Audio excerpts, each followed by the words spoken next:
जो स्टोरी है बहुत इंटरेस्टिंग स्टोरी है। स्टोरी का नाम है the short tempered demon. The short tempered demon का मतलब होता है बहुत गुस्से वाला। शॉर्ट टेम्पर्ड का मतलब होता है बहुत गुस्से वाला, और डेमन का मतलब होता है राक्षस। तो बहुत गुस्से वाले राक्षस की ये कहानी है। वंस अपॉन अ टाइम, बहुत समय पहले की बात है। वंस अपॉन अ टाइम का मतलब होता है बहुत समय पहले की बात है। There was a very short tempered demon. There was a very short tempered demon. एक बहुत ही गुस्से वाला राक्षस था। There was a very short tempered demon का मतलब होता है बहुत ही गुस्से वाला राक्षस था। He would get angry at the smallest things. वह छोटी छोटी बातों पर गुस्सा हो जाया करता था। एट द स्मॉलेस्ट थिंग का मतलब होता है छोटी छोटी बातों पर। And he would get angry, वह गुस्सा हो जाता था। तो he would get angry at the smallest thing, वह छोटी छोटी बातों पर गुस्सा हो जाता था। वेन एंग्री, वेन एंग्री का मतलब होगा यहाँ पे जब वो गुस्सा हो जाता था। He had no control over his actions. तो ही हैड नो कंट्रोल, तो उसका क्या था, कंट्रोल नहीं रहता था। ही हैड नो कंट्रोल मतलब उसका कंट्रोल नहीं होता था। ओवर हिज एक्शंस, अपने एक्शंस के ऊपर, अपने कामों के ऊपर। मतलब जब वो गुस्सा हो जाता था तो वो क्या कर देगा इस बात पे उसका कंट्रोल नहीं होता था। वन डे, एक दिन, द डेमन डिसाइडेड, डिसाइडेड का मतलब होता है निर्णय लेना, और ये वर्ब का सेकेंड फॉर्म है, ईडी लगा हुआ है। द डेमन डिसाइडेड, राक्षस ने निर्णय लिया। टू मेक, बनाने के लिए। फॉर हिमसेल्फ, फॉर हिमसेल्फ मैंने अपने लिए। अ ब्यूटीफुल ट्री हाउस, एक सुंदर सा पेड़ पर बना हुआ घर। ट्री हाउस का मतलब होता है वो घर जो आप पेड़ के ऊपर बनाते हैं, किसी वृक्ष के ऊपर बनाते हैं। तो एक सुंदर सा वृक्ष के ऊपर बना हुआ घर। फॉर द समर, गर्मियों के लिए। तो पूरा मतलब क्या होगा, the demon decided, one day, एक दिन, the demon decided to make for himself a beautiful tree house for the summer. एक दिन राक्षस ने अपने लिए, फॉर हिमसेल्फ अपने लिए, एक सुंदर सा घर, पेड़ के ऊपर एक सुंदर सा घर बनाने का निर्णय लिया गर्मियों के मौसम के लिए, कि जब गर्मियाँ आने वाली हैं तो उसके लिए उसने सोचा कि पेड़ के ऊपर मैं अपना एक घर बना लेता हूँ। उसने ऐसा निर्णय लिया। He worked hard for 10 days, उसने 10 दिनों तक कठिन मेहनत की। ही वर्कड हार्ड का मतलब होता है कठिन मेहनत की। फॉर 10 days, 10 दिनों के लिए। फॉर का मतलब क्या होता है, के लिए। तो फॉर 10 days का मतलब हुआ 10 दिनों के लिए उसने बड़ी मेहनत की, बहुत ज़्यादा मेहनत की। ऑन द 11th डे, 11वें दिन, ऑन द 11th डे मतलब 11वें दिन, a beautiful tree house was ready on the tallest tree of the jungle. 11वें दिन, ऑन द 11th डे, 11वें दिन क्या हुआ, a beautiful tree house was ready, एक खूबसूरत सा घर, पेड़ पे बना हुआ खूबसूरत सा घर तैयार हो गया। On the tallest tree of the jungle, जंगल के सबसे ऊंचे पेड़ पर। तो जंगल के सबसे ऊंचे पेड़ पर एक खूबसूरत सा घर बनकर तैयार हो गया 11वें दिन पे, ऑन द 11th डे।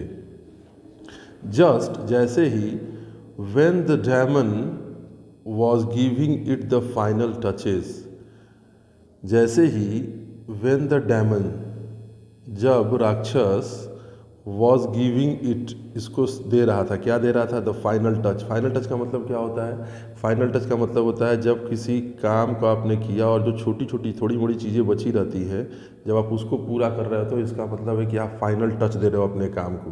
तो जैसे ही वो डेमन, जब वो demon was giving it the final touch, अपने उस पेड़ पे बने हुए घर को, इट किसके लिए लगा हुआ है, पेड़, ये प्रोनाउन है इट, जो पेड़ पे बना घर, जो ट्री हाउस वो बना रहा था उसके लिए इट लगा है। तो जैसे ही वो अपने ट्री हाउस को फाइनल टच दे रहा था, अ पीजन, एक कबूतर, फ्लाइंग ओवर हिम, उसके ऊपर से उड़ता हुआ, एक कबूतर था जो डेमन के ऊपर से उड़ता हुआ गया।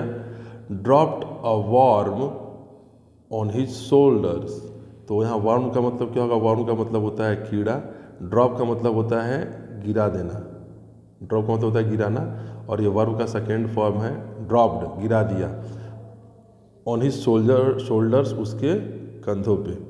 तो जैसे ही वो अपने काम को फाइनल टच दे रहा था, a pigeon flying above him, उसके ऊपर से उड़ता हुआ एक कबूतर गया। And dropped a worm on his shoulder, और उस कबूतर ने उस डैमन के कंधे पे, हिज शोल्डर मतलब उस डैमन के कंधे पे, ये जो हिज लगा है, हिज भी एक प्रोनाउन है जो डैमन के लिए लगा है, तो उस राक्षस के कंधे पे उसने एक कीड़ा, वॉर्म का मतलब होता है कीड़ा, गिरा दिया। ड्रॉप मतलब गिरा दिया। तो उसके ऊपर से उड़ता हुआ एक पिजन गया और उसने राक्षस के कंधे पर एक कीड़ा गिरा दिया। The demon was furious. Furious का मतलब होता है बहुत ज़्यादा क्रोधित हो जाना। जो डैमन था वो बहुत ज़्यादा क्रोधित हो गया। द डैमन वॉज फ्यूरियस, राक्षस बहुत ज़्यादा क्रोधित हो गया। And started chasing the pigeon, और चेजिंग का मतलब होता है पीछा करना। चेज इंग्लिश का वर्ड है जिसका मतलब होता है पीछा करना। And started chasing the pigeon, और कबूतर का पीछा करने लगा। तो जो डैमन था, द डैमन वॉज फ्यूरियस, राक्षस बहुत ज़्यादा क्रोधित हो गया। And started chasing the pigeon, और वह कबूतर का पीछा करने शुरू कर दिया। स्टार्टेड मतलब शुरू कर दिया। आफ्टर मतलब होता है के बाद। आफ्टर अ लॉन्ग चेज, बहुत लंबे समय तक पीछा करने के बाद। आफ्टर अ लॉन्ग चेज का मतलब होगा बहुत समय तक पीछा करने के बाद। The tired pigeon, tired pigeon का मतलब होगा थका हुआ कबूतर। द टायर्ड पिजन, थका हुआ कबूतर, set on the top of a tree. वो सेट, सिट जो होता है इंग्लिश का वर्ड है SIT, सिट। सिट मतलब होता है बैठना, और सेट मतलब बैठ गया। कबूतर क्या किया, बैठ गया।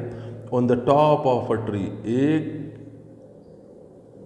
एक पेड़ के टॉप पर जाकर बैठ गया। टॉप का मतलब होगा जो सबसे ऊंची कोई डाली होगी उस डाली पर जाके बैठ गया।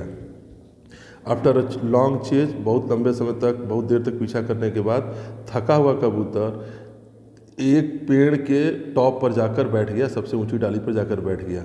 The demon was so blinded, the Damon का मतलब है जो राक्षस था, was so blinded. So blinded मतलब इतना ज़्यादा वो अंधा था, हो गया था, गुस्से में अंधा हो जाना। बाई रेज लिखा हुआ है, ठीक है। The demon was so blinded by rage, rage का मतलब ये होता है क्रोध। तो जो राक्षस था वो गुस्से में इतना ज़्यादा अंधा हो गया था, दैट का मतलब होगा कि, ही डिडंट रियलाइज, उसने यह महसूस ही नहीं किया। ये भी वर्ब का सेकंड फॉर्म में डिड, ये सिंपल पास्ट टेंस का सेंटेंस है। ही डिड नॉट रियलाइज, उसने महसूस ही नहीं किया। दैट का मतलब कि, it was the same tree, ये वही ट्री है, with his precious tree house, जिसके ऊपर उसने अपना, प्रीसियस का मतलब होता है बहुमूल्य, बहुत ही कीमती, प्रीसियस ट्री हाउस, जिस पे उसने अपना कीमती ट्री हाउस बनाया था। ठीक है, तो इसका पूरा मतलब समझते हैं। The demon was so blinded by rage, जो राक्षस गुस्से में अंधा, इतना ज़्यादा अंधा हो गया था कि, ही डिड नॉट रियलाइज, उसने महसूस ही नहीं किया कि, it was the same tree, ये वही ट्री है, with his precious tree house, ये वही ट्री है जिस पे उसने अपना बहुमूल्य ट्री हाउस बना रखा है या बनाया है। ही लैस्ड आउट, लैस्ड आउट का मतलब होता है जोरदार प्रहार करना, किसी चीज़ पर जोरदार प्रहार करना। ही lashed out at it, it मतलब क्या, इट एक प्रोनाउन है जो लगा है उस ट्री के लिए। He lashed out at it and his beautiful tree house came crashing down along with the tree. He lashed out, उसने जोर से प्रहार किया एट इट, एट इट मतलब उस पेड़ के ऊपर, जिस पेड़ पर वो कबूतर थक जाने के बाद बैठ गया था, उस पेड़ पर उसने जोरदार प्रहार किया। ही लेस्ट आउट एट इट, इट मतलब उस पेड़ पर उसने प्रहार किया। एंड और हिज ब्यूटीफुल ट्री हाउस, उसका जो खूबसूरत पेड़ पे बना हुआ घर था, केम क्रैशिंग डाउन, वो क्रैश कर गया मतलब टूटता हुआ नीचे गिर गया। केम का मतलब नीचे, डाउन का मतलब होता है नीचे, और केम का मतलब होता है आ गया। तो उसका जो खूबसूरत घर था, जो ब्यूटीफुल ट्री हाउस था, वो क्रैशिंग डाउन, टूटता हुआ नीचे आ गया, अलॉन्ग विद द ट्री, पेड़ के साथ। मतलब कि जब उसने जोरदार प्रहार किया उस पेड़ पे, तो वो पेड़ तो नीचे टूटता हुआ गिर ही गया, साथ ही साथ उसका जो ट्री हाउस था, उस पेड़ पे बना हुआ जो घर था, वो भी टूटता हुआ नीचे गिर गया। अलॉन्ग विद द ट्री मतलब, अलॉन्ग का मतलब होता है के साथ, अलॉन्ग का मतलब होता है के साथ, अलॉन्ग विद द ट्री, तो उस पेड़ के साथ, उस वृक्ष के साथ उसका खूबसूरत ट्री हाउस भी नीचे गिर गया। तो now what is the moral of the story? The moral of the story is thoughtless anger, बिना सोचे समझे अगर आपने गुस्सा कर दिया किया, thoughtless anger can cause serious damage, बिना सोचे समझे किया गया गुस्सा आपको सीरियस डैमेज दे सकता है, बहुत ही गंभीर डैमेज आपको कर सकता है। तो थॉटलेस एंगर, बिना सोचे समझे किया गया गुस्सा आप कैन कॉज सीरियस डैमेज, एक गंभीर नुकसान का कारण। कॉज का मतलब क्या होता है? कॉज का मतलब होता है कारण, एक गंभीर नुकसान का, और डैमेज का मतलब होता है नुकसान, सीरियस का मतलब होता है गंभीर, एक गंभीर नुकसान का कारण बन सकता है। The thoughtless anger can cause serious damage.